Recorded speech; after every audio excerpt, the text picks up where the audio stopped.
اوعي تتجوزي لو ما عرفتيش تقولي لجوزك حاضر ونعم وحقك عليا وزعلك عندي بالدنيا. اوعي تتجوزي لو مش فاهمه ان اوقات عصبيته ممكن تقولي انا اسفه، وممكن تكوني مش غلطانه، ولكن لمجرد انك تطيبي خاطر جوزك وتحسسيه ان انت مقدره زعله، وانكم هتقعدوا فتره مش قليله علشان تفهموا وتقربوا بعض وتوضحوا وجهات النظر واحتياجاتكم، وتصبروا كتير لحد ما كل واحد فيكم يفهم التاني. فلازم تفهمي الاختلافات بينك وبين جوزك علشان تقدري تتعاملي صح. مش تتجوزي لو مش عارفه ان الجواز مسؤوليات كتير فوق بعض، وحياه فيها الصعب ولازم تتاقلمي عليها وتتحمليها، وفي الحلو وفي الصعب. يعني عاوزك تفهمي ان جوه الافلام الهندي والتركي ده مش موجود، والحياه مش ورديه بالشكل اللي انت متخيله خالص. بلاش تتجوزي لو هتفضلي واقفه على الواحده. انا عارف ان انت بتتجرحي بسرعه واقل شيء بيأثر فيكي، ودي طبيعتك. بلاش جو الدراما النكديه اللي من خلالها تكهربي الجو بينكم وتعملي من اللا شيء مشكله كبيره. بلاش تتجوزي لو مش عارفه يعني ايه انثى، وانك اوقات كتير هتستخدمي ذكائك الانثوي علشان تحافظي على بيتك.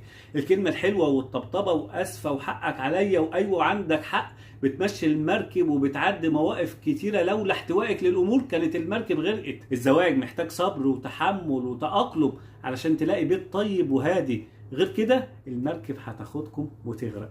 بس كده، سلام عليكم.